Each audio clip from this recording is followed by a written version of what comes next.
let's all please stand to start. We'll start with the pledge of allegiance.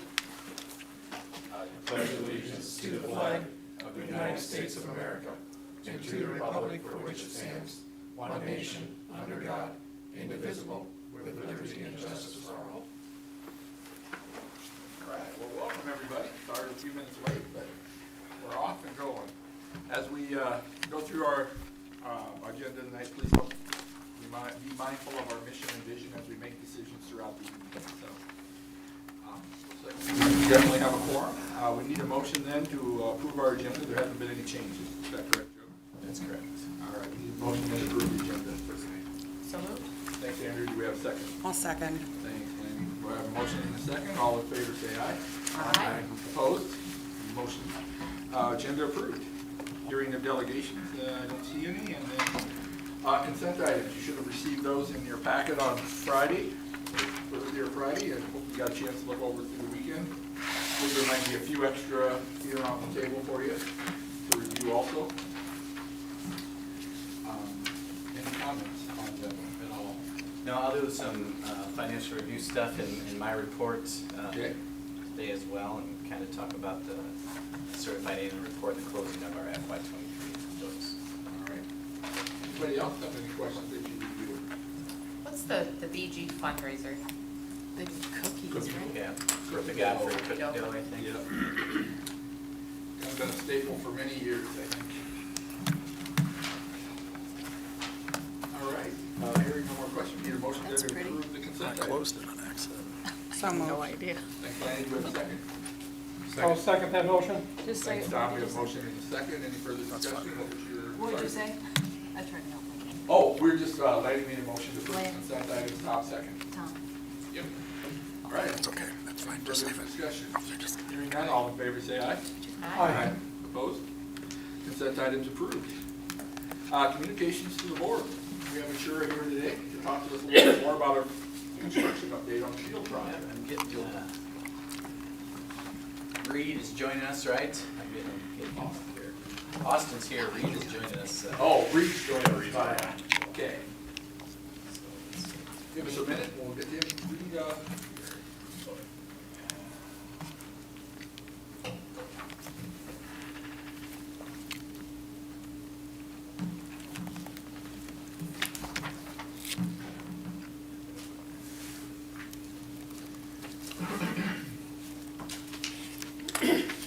Excellent.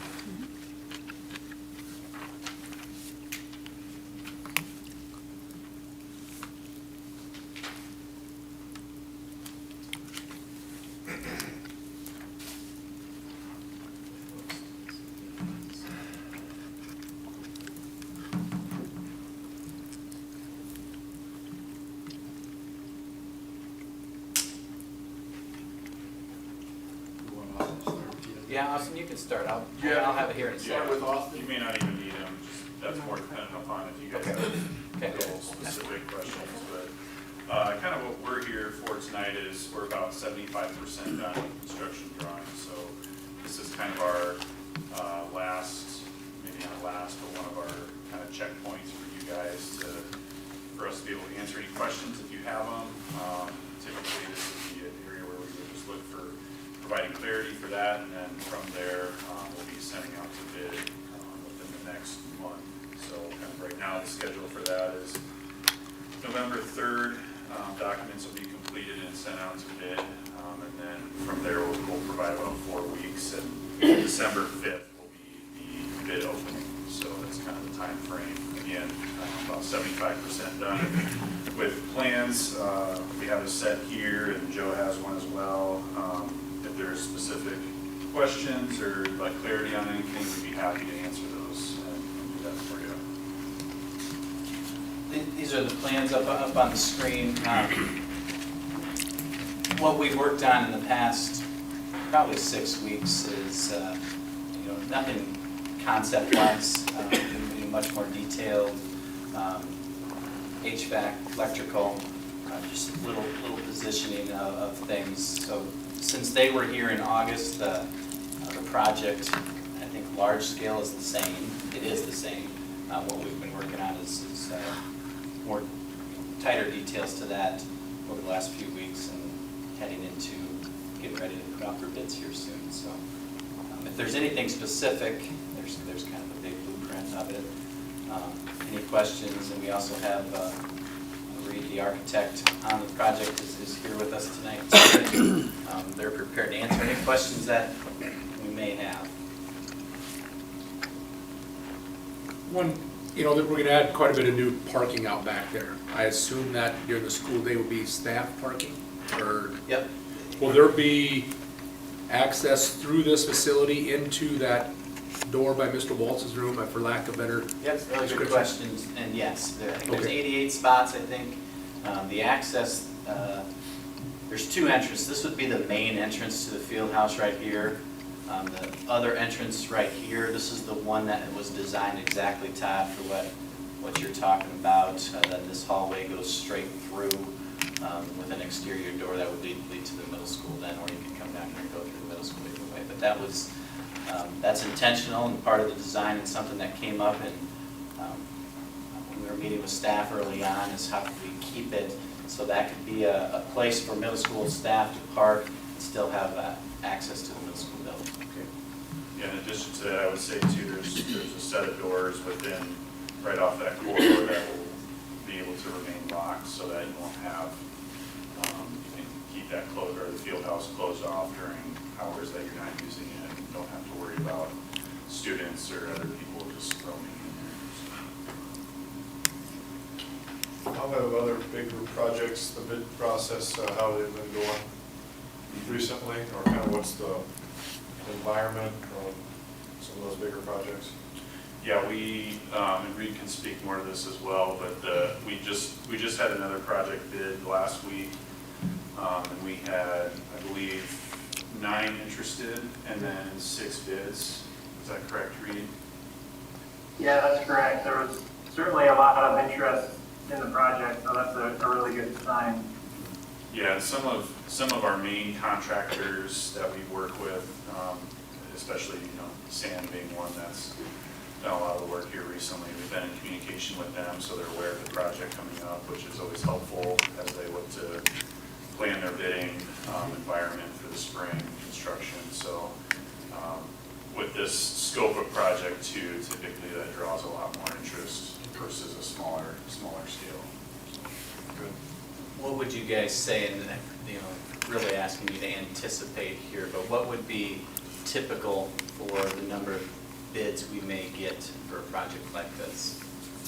Well, our hope would be just with the scope, so you'll get quality contractors, but obviously there's a level there where there's got to be a comfort level for the area in general. So I would hope for 5 or 6, maybe more realistically 3 to 5. If you would have asked me that same question a year and a half, 2 years ago, you might be looking at 1, maybe 2. So it's just a different environment. So that's starting to come back. Lead times help with that, and some of the other stuff that contractors aren't as backed up in projects that are under construction right now, and there's a little more ability to forecast. Any concern, and I know this is something we've talked about, but any concern with the lead time for anything in this project? Yeah, I'll kind of defer to you on that one, Reed, particularly with mechanical, if you want to talk about that a little bit. I didn't hear you, Austin, I'm sorry. So the question, Reed, is any concern with any lead time of any equipment in this project? Yeah, I think we'll circle back with the electrical engineers and make sure everything we can order ahead of time has been ordered. But there is still that concern with some of the electrical switchgear. It's kind of the biggest component of that. So we'll see what we can do to get that ordered here, as quick as we can. Because we're kind of right at this time where we know what the electrical requirements are. So it's time to sort of maybe order that now if we can. So. But beyond that, there isn't anything of issue. And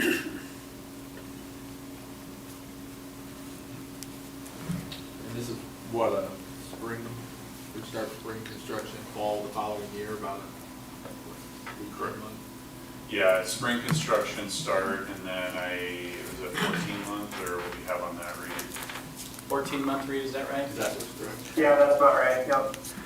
Going to the following summer. Okay. We're able to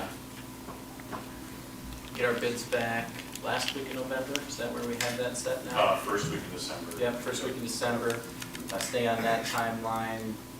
A spring start date somewhere in there for building. Build through that next school year with being ready to go by the start of fall 25. Yeah. Yeah, some of the start time will be dependent upon the contractor too. They might want to get in earlier, as soon as thaw, or, one of the coordination pieces is certainly being able to provide just circulation and access for track season. Yeah. So we're kind of working through that too with the long jump pit and shot put area. So there's going to be a little workaround with that. Throw the shot put on the football field. Any other questions for these guys? That's good.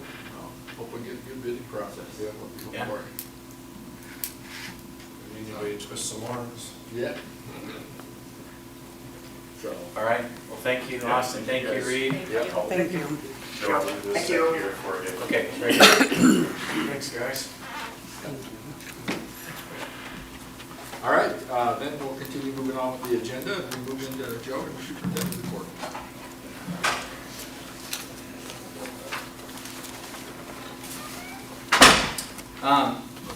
Like I mentioned earlier, a couple things that I want to go through tonight involve the certified annual report, and the FY23 books are pretty much closed.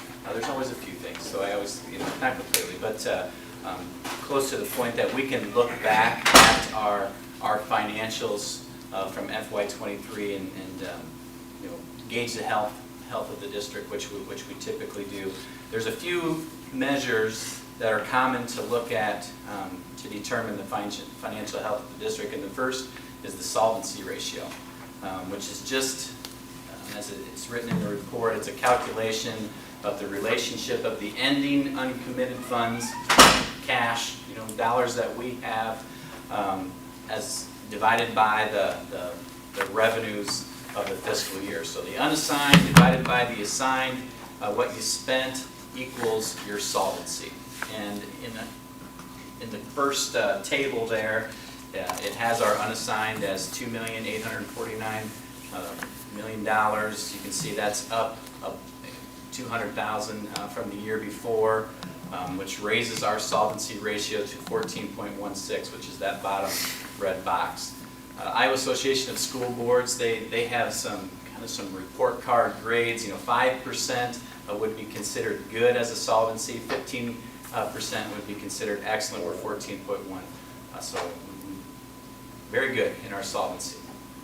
The second health indicator would be our unspent authorized budget, UAB. A lot of times I just say unspent balance when I'm referring to this. It's the amount of our unused district general fund capacity to spend on behalf of students. So spending authority, capacity, not necessarily dollars that you have.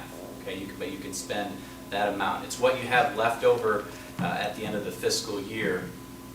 The funding capacity carries to the next fiscal year, and the UAB lines are typically a great financial indicator that we use to inform expenditure decisions. Again, IASB would recommend a minimum of 10 to 15, not to exceed 25. If you get to 25, then you're not spending enough dollars on kids. So we don't want our authority to grow to that level. Our unspent authorized budget grew to $5 million. 20% is what our UAB ratio was. It's up about $500,000 from the previous year. Again, 10 to 15 is a minimum, not to exceed 25, and we're right at 20. So I would say that's probably the perfect place you can be. And it's gonna fluctuate. There's going to be years it goes up. There's going to be years it goes down. But just keeping an eye on it over a long term. If you look at our unspent authorized budget over the last 5 years, we went from 18% to 20%. That's awesome. Never went above 20, never went below 18, you know, so that's keeping it right where we want, right where we need it to be. Excuse me, quick. These are as of June 30th of this year, is that? This would, yeah, be closing our FY23 and looking at these things. Except we do not have our Laverne funds in here yet. There is some Laverne dollars to still put in there as we go, and that's actually one of our agenda items tonight, to talk about some of that. Any questions on some of those healthy indicators and where we're at financially? We ended the year with a surplus for the 5th year in a row. We thought it would be very close. We actually thought we'd probably not have a surplus last year, but we had a slight surplus, similar forecast for this year. And it's okay to not end with a surplus when you have a unspent authorized budget of 20% as well. So we want to make sure we're spending the money on kids. How does this, 3 years ago, you showed us projections, and you do every year. Yeah. How does this compare to what your projections were 2, 3, 4 years ago? Yeah, I'd say we're right on projections. We might have been a little more conservative. Like I said, we thought we would have been closer to breaking even or red last year, and we had a slight surplus, but very, very close. We anticipated our UAB to grow slightly, which it is, but percentage-wise and ratio, it's keeping about the same because our expenditures are also growing. So that would need to continue to grow if expenditures need continue to grow. Any other questions on the healthy indicators? And we all know that financially everything is driven by our per pupil amounts, by our certified enrollment.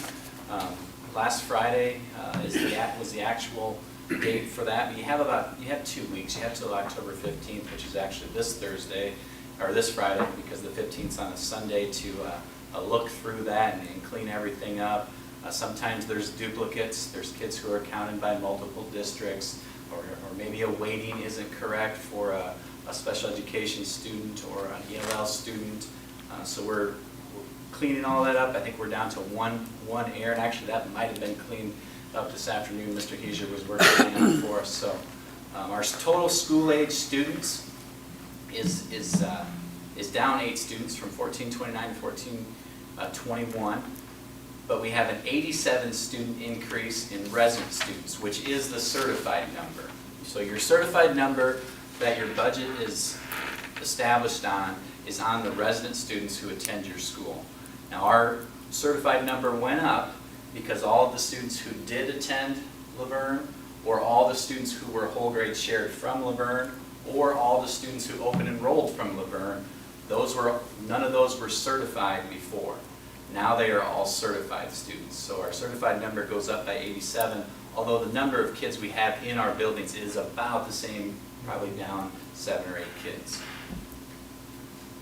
Students, like I said, who were whole grade shared, they're now resident, so that's what changes some of those numbers. So our open enrollment in went from 155, which is the biggest the district ever had, to 120. We had about 35 that were open enrollment from Laverne, so that's the reduction there. Otherwise, open enrollment has stayed steady. Open enrollment out was 88. I don't have that number in there because it's not a real number until the certified enrollment happens. And the reason is the application that I use to get these numbers, until another district has one of our students and counts them, then it's not an open enrollment out until they did this. So I did this right away. Last Monday morning we had 7 open enroll outs. But as other students put those, or other districts put those students in, that number grows. It was 89 when I looked at it last, so it's very, very similar to what our open enroll out last year was. Whole grade shared students in, last year's 55, that's 0. We don't have whole grade shared in students anymore. So it looks different, numbers are in different places, and story is we have about the same number of kids, slightly down, but our funding number is drastically larger. Questions on that certified enrollment? We will finalize that this Friday. Like I said, I probably finished it up this afternoon, I think, or close to it, and we'll be ready to certify and move on. The Iowa Association of School Board Convention is November 16th at the Iowa Event Center in Des Moines. The delegate assembly is the 15th, what that should say there. The three convention keynotes are listed there. I do not know a lot about those, but typically the keynote speakers at this convention do a great job. If you're interested in attending the convention this year, let Lisa or I know, and we'll get you registered. There's also a link to the convention there in the superintendent notes. Later on in the meeting, we'll also elect our delegate to serve at the assembly, something that Rodney has done for us last year, maybe even the year before. Tom will also be there as an Iowa Association School Board member, but we'll need to have a delegate representing the district at the assembly. Last thing for the school board election, we're through these first few dates. November 7th is the school election day. Polls will be open from 7 a.m. to 8 p.m. November 13th or 14th is the Tier 1 canvass. We are a district with multiple counties, so we fall into this Tier 2. So we won't be able to have our organizational meeting until December, which is what we've had to do the previous years as well. And when they move to the November elections, that's just something that's happened with that change of date. Any questions for Joe? With end of the report. All right, then we'll continue moving on. We have an administrative report, and tonight we have Mr. Huger with us. Yeah, Mr. Huger, Director of Special Ed, Special Programs for us in Manson. Got to use the mic, Mr. Huger. But I can run this from this side if you can tell me when to move on. He's got some topics that he's going to talk about things we're doing, and kind of just some highlights of special ed this year. Yeah, I'm shared now between Manson, but that also includes the North Central Consortium, and then the district here. I am here usually Monday, Thursday, Friday, and I'm in the consortium on Tuesdays because that's their intake day, where we sit down with school districts that are sending kids in and we discuss their needs. Many of those kids are special ed kids, so I'm in on most of those. And then on Wednesday, I go between Barnum, which is the elementary, and Manson. So, just some numbers for you. And again, our special ed state numbers are done at a different time than the certified numbers. These are done in November. The reason they do that is because they want certified done first, and then they go to make sure that everybody has the special ed count right. So we will get a big list with all of our levels, all of our special ed, all the ones that have been rolled out, and we will go through them and have to make sure they're all matched up. Right now, there's approximately 190 special ed students here in Algona, 52 at Seton and Bishop Garrigan. Remember, it's the public school's responsibility for special ed, so we handle the special ed because it is the public's responsibility for those kids. So, total approximately of 242 students. Some things to keep in mind. Doesn't include open or rolled out students, so that number can go up. An official state count is coming. We can staff in new students at any time. When a student moves into the district, if they're in Iowa, they staff in as a special ed. If they move in from out of state, we then have to go through the whole process to make sure that they qualify for special ed. So that can sometimes take a little longer. I don't know, I think we do have a few here, but it sometimes takes, at the beginning of the year until the end of October to really know. So again, a good thing they push that date out for us so we can get it right. We can, like I said, start new students at any time. Not all are served by our special ed staff. So we have a whole bunch of kids in our system that are labeled special ed, but we don't serve them. The AEA does. Why? Because as a district, we don't do speech services. If a child just strictly has speech services are done by the AEA. They're still our kids, still count towards our special ed, but that's why we have speech services in the district. So that is handled by the AEAs for us smaller districts in the state of Iowa. There's approximately 19 instructors, and some of them are at the other places, and then We have numerous support personnel, and those are hired as needed based on the needs of the child and the program. That number would be somewhere around 70, I would say, is our teacher associates that work in special education. And that fluctuates all the time. It's based off needs, it's based off they're an at-will, so they can leave, they come back, you know, so it does fluctuate quite a bit. Okay. So, just some things I've been working on the first, basically 60 days. We are part of an AEA para study. So we are studying our para usage and what we're doing with the paras. It's actually being facilitated by Beth Steenwick. She's from Michigan. She is brilliant in special ed. And easygoing, Joe can tell you too, great to talk to, has tons of resources. I probably talk to her 2 or 3 times a week, so we're getting our bang out of it because I talk to her more than just about our para study. The schools involved, the 3 of us in our AA, Greene County, Emmitsburg, and us. The main focus on our part of the para study, and it's actually been the main focus that the others have shifted to as well, is a para fading plan. So let me try to explain what a para fading plan is. For one thing, all behavioral kids have a fade plan. If they have a behavioral issue, and it's bad enough, they usually will have a one-on-one para, or there's support with them. Doesn't always have to be a one-on-one para. You can have support for them. That means other people are coming in and doing the support, or there's people in the class that will support the child. They already have set up, as we get better behavior, that they fade out. We do not do that for academics. It's kind of crazy, we don't. So a child that maybe has high para support or a high one-on-one for academics, we've never had a way to fade the para support away. Should be something that's talked about the moment they get that support. Every IEP meeting, we should be discussing how are we going to fade back from the support, because our goal is to make the child independent. We don't want really, now there are some outlying conditions, health, some of those things, but you don't really want senior in high school with a one-on-one support if you can't, because the real world doesn't have that for them. So it's fading back from them. So part of our goal is we're trying to develop procedures and processes to go through that we know at every IEP meeting, if the child has support minutes, we're talking about fading, and we're figuring out what do we want our paras to do to help fade. So fading can be things like just walking up to a child that's most restricted, taking their hand, moving their hand over something, saying, this is what you have to do. To get to the least faded restricting, it may be somebody just standing in back and giving them a nod, and then the child knows what I do.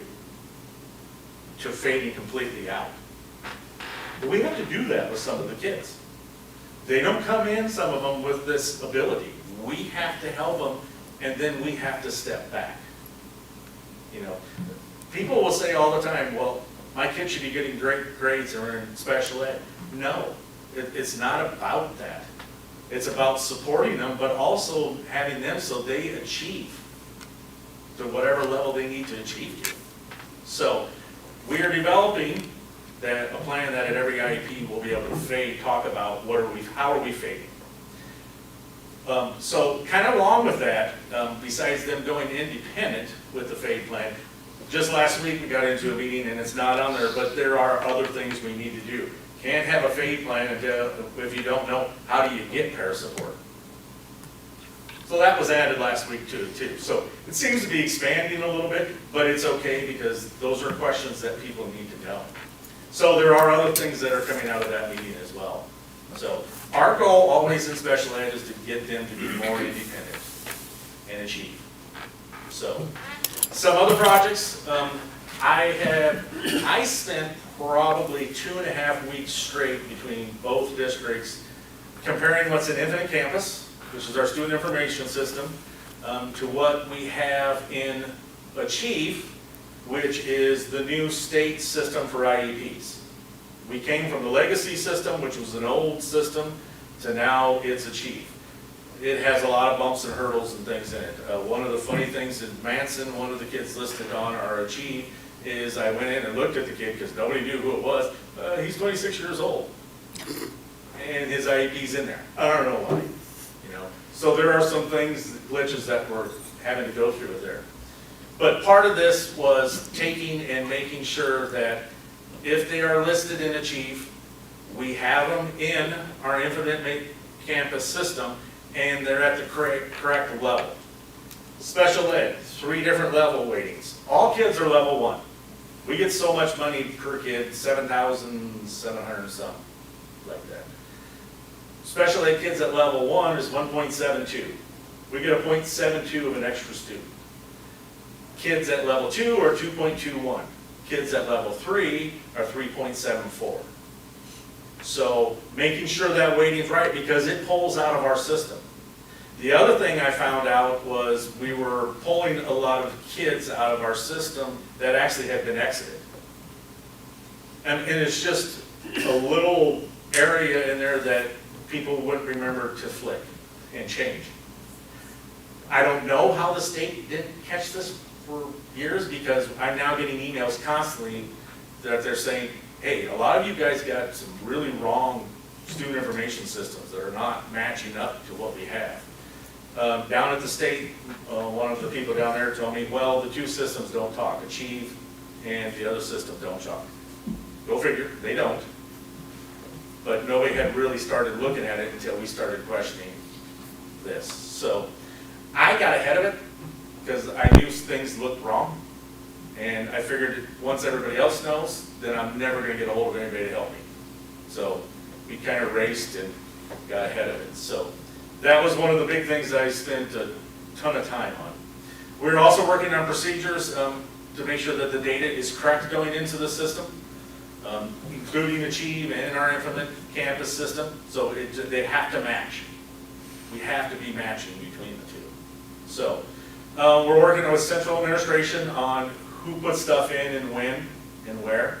One of the things that had changed that we didn't know about in the old system, every change in their weighting, because kids can go up or down in weighting, was approved by the AEA. They made the change. We got notified that they made the change.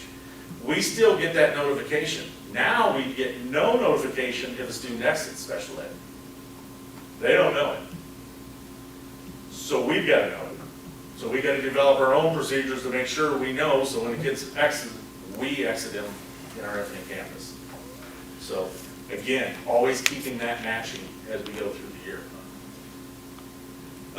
We're also working on, we've developed an IEP timeline. This is a separate sheet that shows every special ed student that the teacher will have in each one of our buildings and when their IEPs are due. You must have a meeting on a child yearly.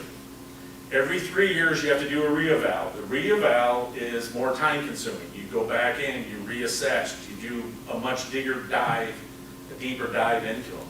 The annual is a quicker look and see what we have changes. I will tell you that in special ed, if you look at the child and the IEP is exactly the same for 3 years, it's wrong. Should never be the same. You would hope the child's growing and you're making changes. You set goals in the IEP. What do we want the child to achieve? The child achieves them, you reset goals, you amend it again and make these changes. IEP kids have to grow more than your average students. They almost have to grow 1.5 years every year to get caught up, and it takes multiple years. That is why they get so much support. So we have the IEP timelines, and when you can look at it, you can see, but it's now so the building administrators can track, the teachers can track when they're due. You really don't want a lot of IEP meetings in September. You think about it, you don't know the kids. So like Joe Taylor has freshmen. You have a lot in September, he's taking 8th graders up, he doesn't know. We're going to try to avoid September. We're going to try to avoid May. You don't want to do a lot of them at the end of May. So our goal is to spread them out, because I think everybody does a better job when they're not stressed because they have 5 in the next 2 weeks to do. That it is a large task for our staff to do. It's not a quick, easy thing. There's lots of things they have to do to get the IEPs up and updated. So we're trying to spread that out so everybody knows. Also on that timeline sheet, we have so that they meet some timelines. By law, we have to meet timelines for notification to parents, but it's also so the rough drafts get to the administration and the AA, because we have AA support people in every building that look them over and discuss it with the teacher. We don't want them there the night before. We have to have time to look through them. We have to have time to ask questions. So it's trying to set out, so here, look ahead, look early, pick those dates, and then let's go. So we're hoping that moves along. The other one in there is we also have an IEP checklist. Everything we do with the IEP is based on federal law. You need to be in compliance with federal law.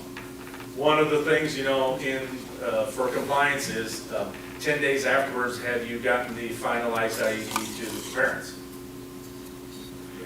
Those are things that have to be in law. So the checklist is so our staff can know I have met these requirements.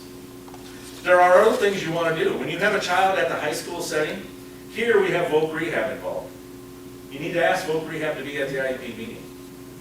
Some of these kids will use voc rehab services. So, but those are things, unless you're, thinking about it, those are what we've listed on the checklist. They can go through and mark off, yes, I've done this. They can go through the meeting and it takes them through the meeting. And then what do I do after the meeting? So hopefully it'll help speed up the meetings, but it also will make sure that we're in compliance with all laws coming out of it. So those are things we want to be. I've also worked with our ELL staff, and they have, I think 57, Ron, what do they have, Joe? I think they have 77. 77, yes. Students, it was a typo, and there's a team of 3. ELL is the fastest growing population in the state of Iowa. It's only going to keep growing. We have to support, we get many kids in that speak very little English and things like that, and we have to support them as well.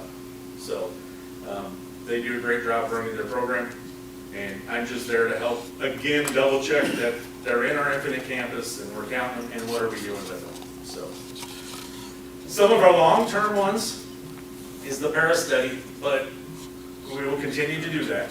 But one of the big ones is para training. Looking around Iowa, nobody does really well with training paras. We hire paras to work with our most vulnerable kids, but we don't train them how to do it. I mean, how many of you guys would know how to fake? How many of you guys know how to de-escalate a child that is running rampant? We hire these people to put them into place, but we need to build our system to train them to deal with that. And I think it's a huge piece that's missing across Iowa.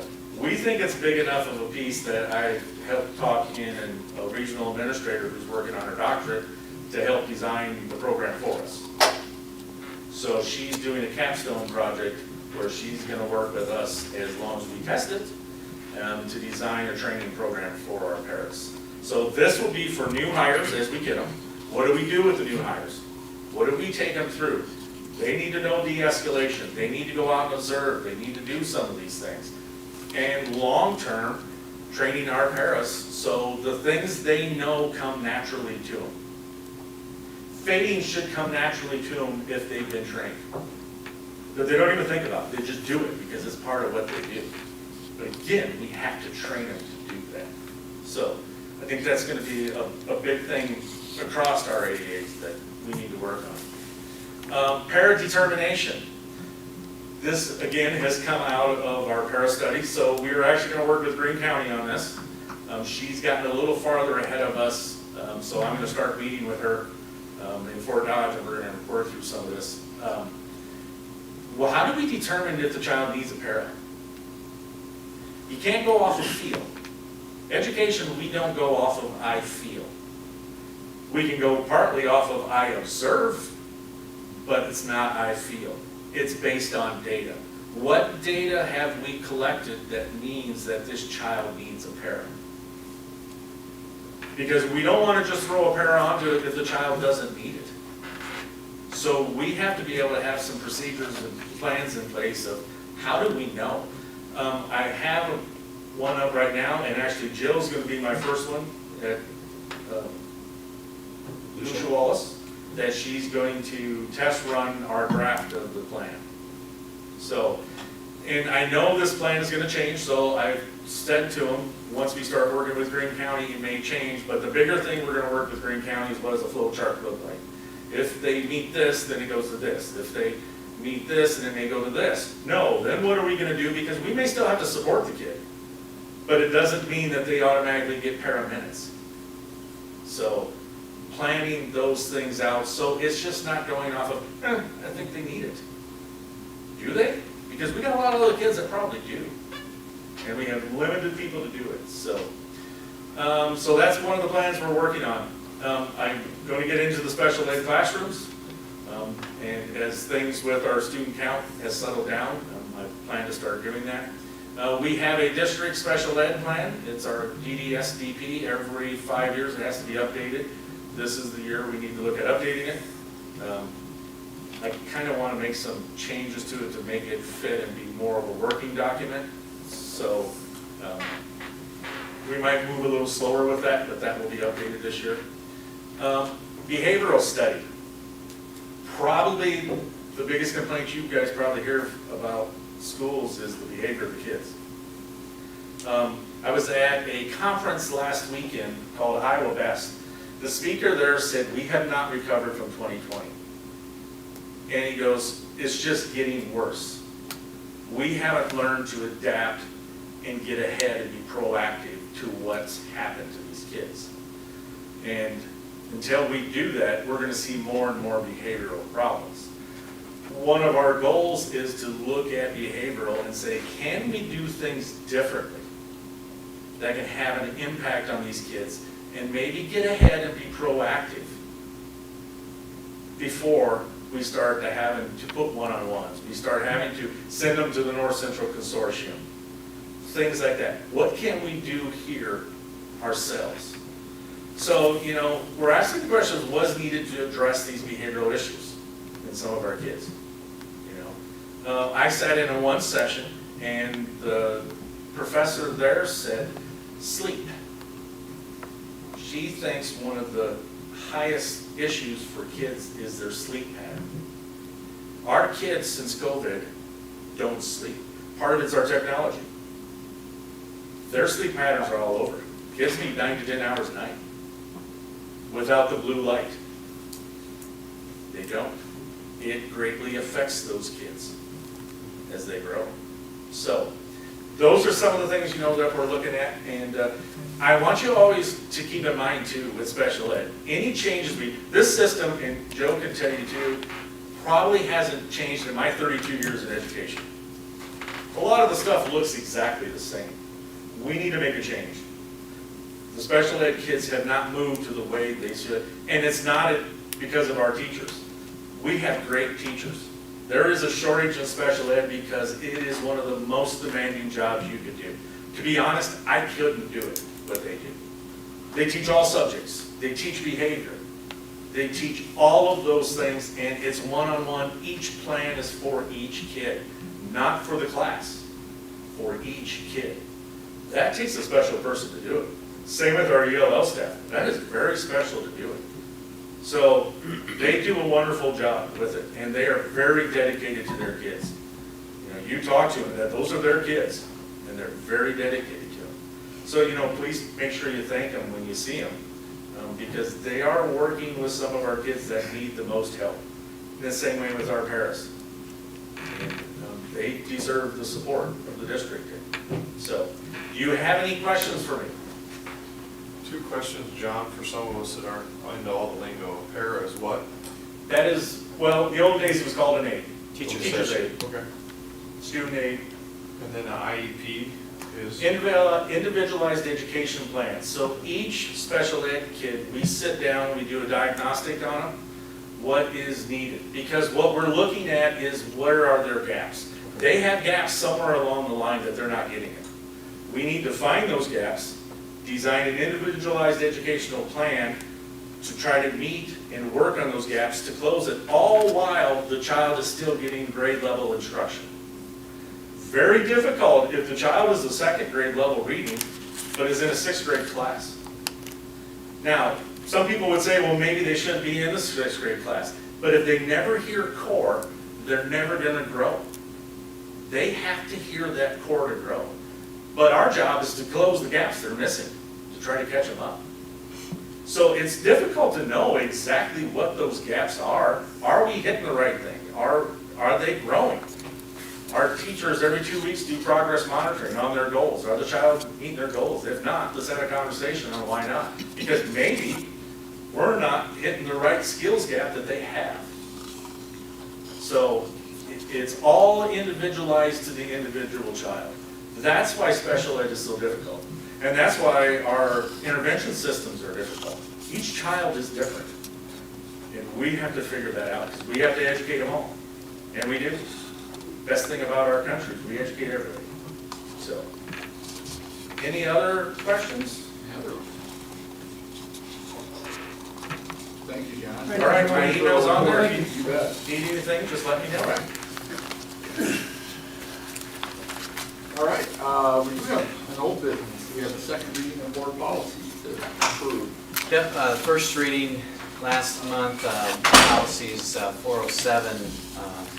407-1 licensed employee resignation, 407-2 licensed employee contract release, 407-3 early retirement policy, 407-4 licensed employee suspension. All of our policies aligned with IASB recommendation. 407-2 we actually updated in July. So there is no changes to any of those policies that are on our schedule. So we just need our second reading and to approve those. All right, any questions? If not, we just need a motion then to approve the board policies. Make a motion to approve the board policies, 400 series, as presented. Yep, thank you, Tom. Do we have a second? I'll second. Thanks, Todd. We have a motion and a second. Any further discussion? Hearing none, all in favor say aye. Aye. Opposed? Motion carries. We'll go into new business and start with the early retirement program we talked about last month. Yeah, last month created a discussion about an early retirement program in the district. You guys asked for a possible program to come back. The one that I brought back, a person that would be eligible for this program would be a teacher who was 55 years old or older by June 30th, 2024, and would have 15 years of service in the district. If eligible, they could apply, and the district would approve 6 applicants, not to exceed 6 applicants. Priority would be given to staff members with the most years of service in the district. So if we had 7 who were 55 and had at least 15 years of service, we would prioritize the top 6 with the most years of experience. The benefit of this program would be a 1% of the staff members' last year's salary multiplied by their years of service, capped at 25. So if they worked 20 years, it would be 20% of their contract. They would receive $25 paid out for each unused sick day, and 5 years of health insurance would be provided. This is similar to the program we had in 2019 and 2020, but that program had 10 years of health insurance rather than 5. I did link in there the entire program. There's a lot of legal phrases in there. Our attorney has went through the program as well. I had somebody ask me that was one of the retirees last time about when the district does health incentives or wellness labs, are these early retirees still candidates for? Yes. And I made sure to send them this year. I didn't know about it last year, but yeah. Yeah, we send them the same information when it goes out to all of our staff for their Does their that wellness. cost the district anything? Yeah, whatever that Same wellness as screening everybody. costs. We cover the wellness screening for all of our covered employees. Which includes all the early retirees. Yes. And when they get the health insurance reimbursed? The health insurance is through the district, they have to get it through the district, or can they, we're not paying for other No, they equivalent just- programs? We pay for them to be part of our health insurance program for five additional years. Which there I was, are two I was asked to check on choices. um, cash in lieu of the benefit. Talked with our attorney about that. That is legal to do. You know, you could give cash equal value in lieu of insurance. We've checked with our auditors. Our auditors are probably a little more hesitant, but again, have not told us it's illegal. But there are some questions on it. I'm not a huge fan of. We have not been able to completely answer those questions, so I can tell you it would be difficult for me to recommend that at this time, because I don't know all the repercussions of it. I do know it's legal to do. I know it's difficult to determine if it is, because you are providing different benefits. You know, even if they're equal value, the benefit is not the same. One is insurance and one is cash. So I think it's difficult if you would be challenged on that, on whether you're discrepant from one to the other. On the application and approval, Joe, I know we've had some discussions around having some sort of ability that if you had all 6 at one school, right, or if you Yeah. had a huge number in a certain specific area where we'd be challenged Yeah. again to hire, Yeah. and it would put the district in a tough position that Yep. we would be able to select those 6 applicants that made the best sense too for the Yeah. district design. We talked about that at our retreat this summer. At that time, I thought we needed to probably limit per level, such as elementary, middle school, and high school. As we looked at the staff members and where they fell, we don't really think that same worry exists. So we think we're okay to just approve 6 on an annual basis. That 6 could be 2, it could be 5, it could be 6, there could be 10, but we would always approve no more than 6. And we think we're okay to do that. I would recommend with this policy, the intention of the district having this program for 4 consecutive years. Now, we cannot approve the policy tonight for 4 consecutive years, but certainly in your motions, you could make a motion with the intention of 4 consecutive years. I'm the one that brought up to Joe about checking to see if money, because I've communicated with 7 people who are going to be eligible the next 4 years. And because when Joe had those meetings, my phone rang, and the concern was, and Joe and I discussed this a little bit, is, people at the beginning pushing off not taking advantage of it right away, and so you get down to year 3 and 4, are we gonna get the 15 we need? I don't know if that's the right word, if I'm wording that correctly, or the 15 we desire to 15 balance is our the budget. number we've used in our forecasting models, for 15 people So to that's retire. what- And so, so I was just thinking of other options that we could provide people to maybe entice them to take that, because, I know, I know of 2 teachers who took it last time that were back in the classroom. And so if they went back in the classroom and, they didn't really want to quit teaching, but hey, I'm gonna take advantage of this, they could get insurance elsewhere and they don't want to. So I was the one that asked for that, and it's just one of those things, I don't know, I think it's, leave it up to each individual and see what benefits them the most. And, and indirectly, we'd also, by them taking advantage of it, we'd be benefiting the district also, so. Todd, I would agree with you. If it was something that enticed people, I think it's something that we should take a strong look at. And like I mentioned, I know that it's legal. You can do it.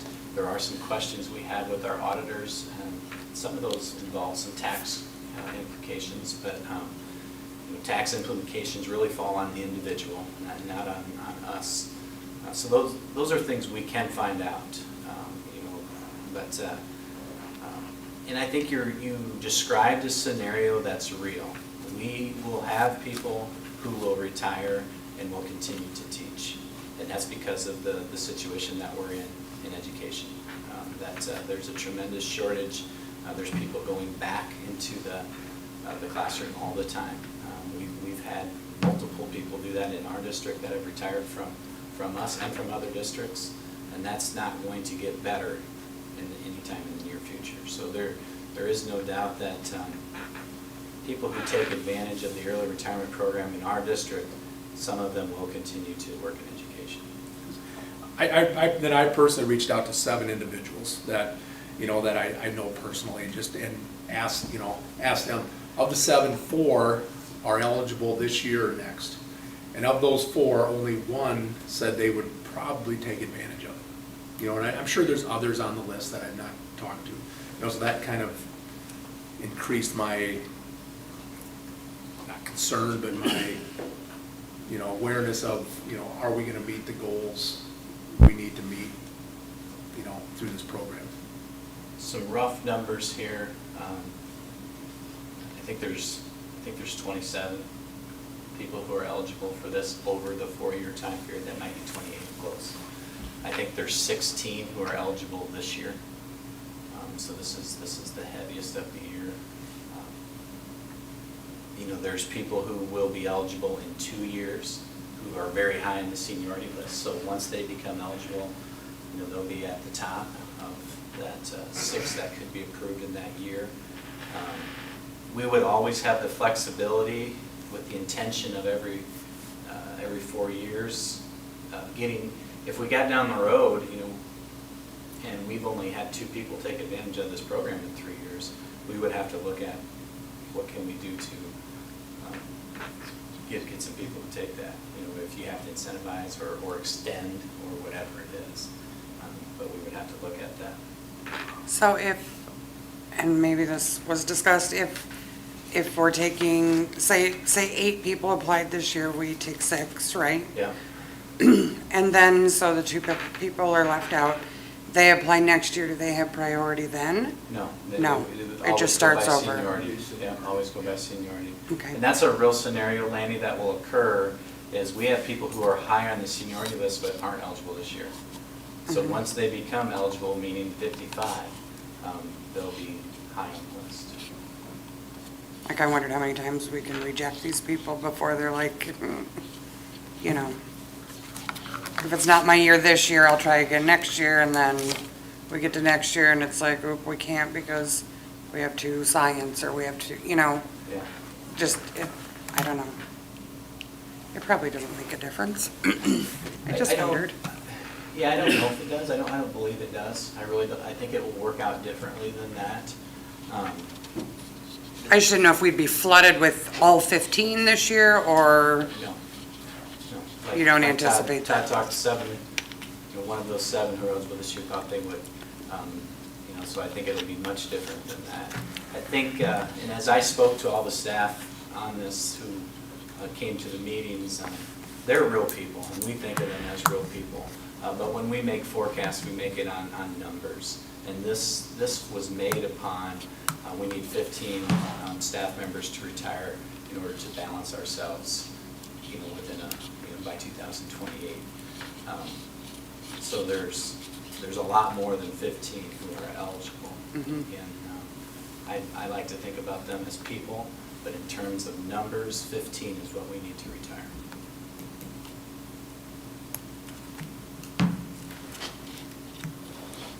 I guess the way we've used in the past, it's worked. I do believe it'll kind of work itself out even through discussions and through the years of teachers talking to each other and discussions. I know there's a lot of questions right now, it's early, but can't forecast all that for 4 years. I think we kind of thought this was a program we wanted to move forward with at least this year, and we can evaluate each year as we, use that, our intentions. Yeah. If we need to change it, we have that ability to look at that too, so. If anybody knows what health insurance is, different market, that is a huge benefit. It is tremendous benefit. We don't quite always see it unless you're sitting on the other side of the table knowing what it costs. We're talking thousands and thousands and thousands of dollars worth of benefit. So hope I foresee it working out and making get to our objective over 4 years. Yeah. 15. Yeah. Any further discussions? We would then need a motion then to, as Joe said, we would recommend the program with the intention of having the program in place for 4 consecutive years, so. I make a motion to approve the early retirement program as presented, with the intention. Continuing it for 4 years. Yep. Do we have a second? I will second that. Thanks, Dan. We have a motion and a second. Any further discussion? Question I have before we move forward, do we need a roll call vote on this? Only because I have someone in the district that will be eligible this year. You And so can I don't still- know if I should abstain. Yep. So, You can abstain without us doing roll call. okay, just wanted to make sure. All right. All right then, we'll call for the motion. All in favor, say aye. Aye. Opposed? Abstained? Aye. All right, motion carries for the early retirement program, 23-24. And, all right, first reading of board policies. Board policy 4058 is the licensed employee evaluation.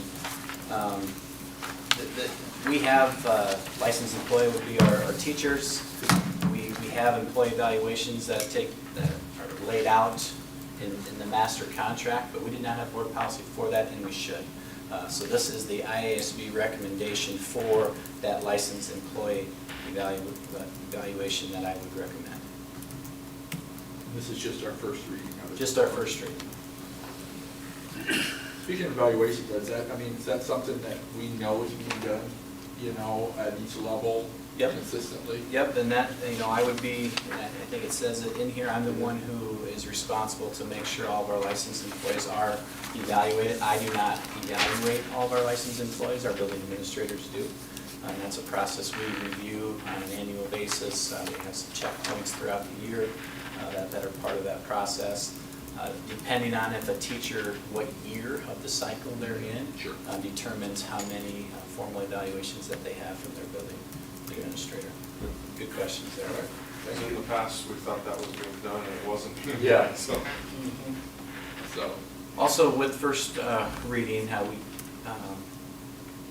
now that, we have 4082, is that right, Lisa, or was that the only one? Yeah, we do, 4082, licensed employee publication, or creation of material, 4083 licensed employee tutoring, also being reviewed. So those are the three policies, 40508, 4082, and 4083, that we have our first reading for, and our second reading will be in November.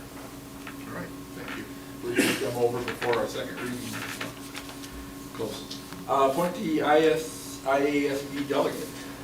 Like we mentioned earlier in the superintendent report, the IASB delegate assembly is November 15th at 9 a.m. There's three important roles for the assembly. The first is the annual meeting that takes place. The second is to set the legislative platform. If you remember back in August, I believe, we gave our priorities and then we send that in. All the states, all the districts in the state do that, and then the platform is selected at this assembly. And then the third is to convene the nominating caucus to select the candidates for the board of directors, which our own town is one of those directors. So we need a motion to select our delegate. I know I've done it the last few years. It is interesting and good discussion throughout there, but I'd be glad to let someone else. I would nominate Rodney Davis to be our delegate. I didn't go planning. You're on what No, thank you. are you sure? Yep, I feel like you're the best one No, for the job. Yeah, I gotta see Tom I'll throw a early. second on I'll that. see Tom early before the second day then. Got him. So, Motion and a second, joking aside, Rodney All right, Davis. well, we got a motion and a second. Any further discussion? I guess we're just gonna say all in favor, say aye. Aye. Opposed? I'm not gonna say it. That's it. Motion carried. Yeah, motion Railroaded you carried. right into Delegate. that. Gotcha. No, it's all right. So, Thank you for your service. yeah, and then you do, as Joe discussed, the convention is the next day. And it's a day-long thing, whether you're going down the night before, or maybe you're gonna come down the day of, it's well worth attending. It is, Let Lisa- it's well done. Make Lisa aware so we can get you registered. So do look at your calendar. Looks like Lisa, I'll need Wednesday, Thursday. You know what, I just realized I don't ever remember getting anything about hotels. Not sure. They always send it in the summer. I don't think I ever got any. All right, I thought it superintendent was on goals. that link that's in the thing you sent. But they usually send us Okay. specific things. Okay.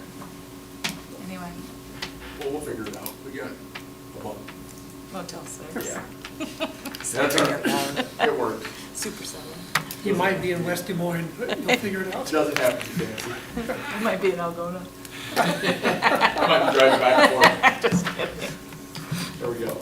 All right, superintendent goals. Last year, we created 3 goals for myself. They were all based on district goals that we have and have had for, I think, 5 years in the district. Goal 1 was to manage school operations and resources to promote each student's academic success and well-being. Goal 2 was to cultivate an inclusive, caring, and supportive school community that promotes academic success and well-being of each student. And Goal 3 was to develop and support intellectually rigorous and coherent systems of curriculum instruction and assessment to promote each student's academic success and well-being. I put some of those on there, not that those have to be, they can be anything that you want. We talked in the agenda review, it is not an abnormal process for the goals of the superintendent to be general and aligned to the district goals, as we've done here the last few years.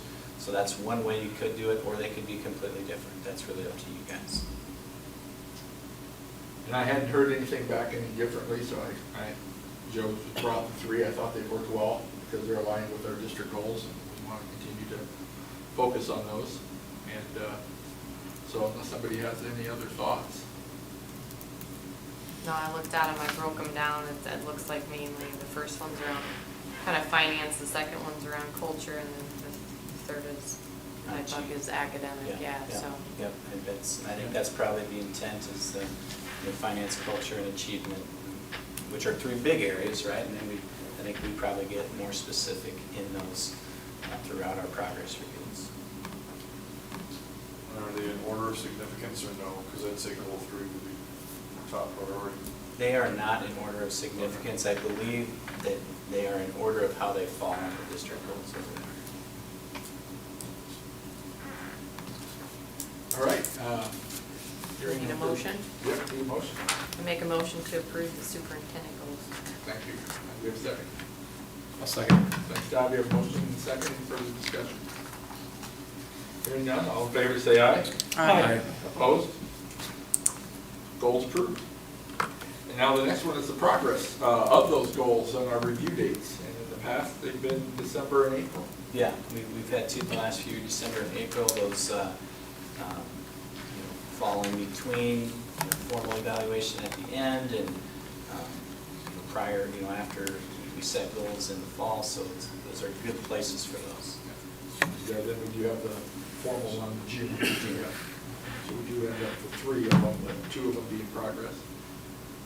So, yeah. Anybody doesn't feel any differently, we just need a motion to approve those December and April progress reviews. So moved. Thanks. Jay, you have a second? Second that motion. Thanks, Don. We have a motion and a second. Any further discussion? Hearing none, all in favor say aye. Aye. Opposed? Review date set. And now we approve the allowable growth for special ed. So a district may request allowable growth and supplement aid for the negative special education balance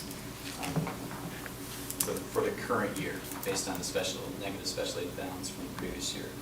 The special ed payment is calculated by the Department of Management after all special education balances have been finalized. So with the CAR process that Lisa has been finalizing for fiscal year '23.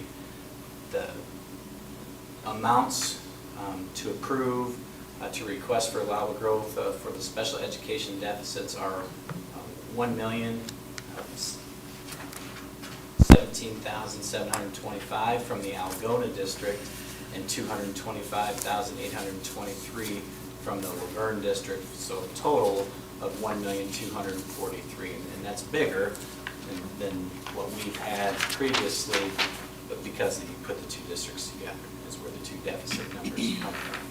So those are dollars that we talked about, that UAB, that it's not all cash. This is an example of that, as we get the authority for that $1.2 million. And we typically use our cash reserve levy in the spring for that cash close to that amount. It's less than that because we don't tax for that much cash, but that's the kind of the process. So we are really asking for authority approval today, and in the budget, oftentimes we have used the cash reserve levy then for the cash. Joe, how do the Bishop Garrigan and Seton kids fit into this, since we're responsible for those 52 They're kids? part of that. So they're part of the count, or the spending authority count? Yeah, and really, big picture, described a lot of stuff there that I think sometimes is difficult to understand. We overspend in special ed. So we operated with a deficit of over $1 million in special ed last year. A lot of the stuff John talked about is to chip away and reduce that deficit. Really, what I would tell you, the issue is the weightings, the 1.72, the 2.21, the 3.74, that haven't been touched in over 25 years. So the students who need tremendous support, the weightings towards that support haven't increased in 25 years, but we know the support has, and the cost of that support has, which is what creates the special ed deficit. And that's a problem. That's a school funding problem. That now we've gotten so far down this path that it's really difficult to fix it because of the tremendous expense it would be to fix it. This is an item that I talk to legislators about every year. My suggestion this year is look at one level. And the level that most districts are the most deficit in is the level 2, which was reduced from 2.3 something to 2.21 a while back. Putting that back to 2.3 would reduce this deficit for many districts, which in turn reduces tax asking on our property owners, because that's how we get these dollars back. So this special ed deficit's a big deal. It's something that we want to chip away. We want to be more efficient, but it's also the deficit that is created by the support for our most needy students.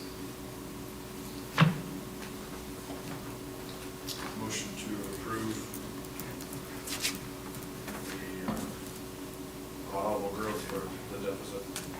Thank you, Jay. Do we have a second? I'll second. Thanks, Lanny. We have a motion to second. Any further discussion?